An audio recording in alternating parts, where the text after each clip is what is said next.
அன்னைக்கு சுதந்திரம் வாங்கி 20 வருஷம் சார். இன்னைக்கு 75 இயர்ஸ் கடந்துட்டோம். நம்ம எவ்வளவு டெக்னாலஜி எவ்வளவு மாறிடுச்சு. இவர் எத்தனை வருஷம் சார் கலந்தார்? 1.5 வருஷம். நேற்று எடப்பாடி அவர்கள் சொன்ன மாதிரி 1.5 வருஷம் கலந்துருக்காரு. விஜய் மக்கள் இயக்கமா இருக்கும் போது இருந்து வேலை செய்யறோம். என்ன வேலை பண்ணாரு சார்? அங்கே சோப்பு சீப்பு கொடுத்தது வேலையா சார்?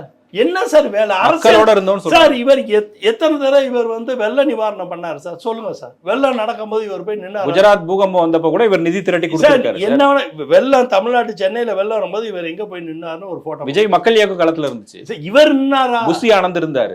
புசி ஆனந்த். அப்ப புசி ஆனந்துக்கு தான் ஓட்டு போடணும். எதுக்கு விஜய்க்கு ஓட்டு போடணும்? அவர் தானே மக்கள் பணி செஞ்சாரு. நான் சொல்லிதான் அவங்களை அனுப்புறேன். இது என் கட்சி, என்னோட இயக்கம். அப்படி பார்த்தா எங்க கட்சியில எல்லாரும் தெருவில் நிக்கிறோம் சார். ஆனா நாங்க பாஜகவுக்கு வேண்டிதான் சார் தெருவில் நிக்கிறோம். நாங்க ஒரு நாளும் சார் கட்சிங்கிற கொள்கைக்குள்ள வர்ற தலைவர்களை தான் பாராட்டி சீராட்டணும் ஒழிய கட்சின்னா ஒரு கொள்கை. இப்போ இன்னைக்கு திமுக தொடர் வெற்றியோட இத்தனை ஆண்டுகள் இருக்கு, அதிமுக தொடர் வெற்றியோட இத்தனை ஆண்டுகள் இருக்குன்னா அதில் ஒரு வலிமையான சித்தாந்தம் இருந்தது சார். இவர் சித்தாந்தத்தை ஒன்றும் காயின் பண்ண முடியாமல் கஷ்டப்படுறாரு சார். இவர் பசில் பண்ணியிருக்கார். இவருக்கே தெரியல என்ன சித்தாந்தம் சொல்றதுன்னு தெரியல. ஈ கிரியேட் அ பசில். நிறைய பசில் பண்ணி எது வெற்றி அடையுதோ அதை நம்ம எடுத்து மாட்டிக்கலாம் அப்படின்னு வச்சிருக்காரு. இந்த பொம்பளை பிள்ளைங்கெல்லாம் உட்காந்து நிறைய நகை வச்சு ஏதாச்சும் ஒரு கல்யாண காட்சிக்கு போகும்போது அப்படியே குழப்பமா இருக்கும். இந்த ட்ரெஸ்ஸுக்கு மேட்ச் ஆகணும், போகிற இடத்துக்கு மேட்ச் ஆகணும், அவர் ரசிக்கணும், இவர் ரசிக்கணும், இப்படி ஒரே குழப்பத்தில் ஒரு அரசியல் பண்ணிக்கிட்டு இருக்காரு சார்.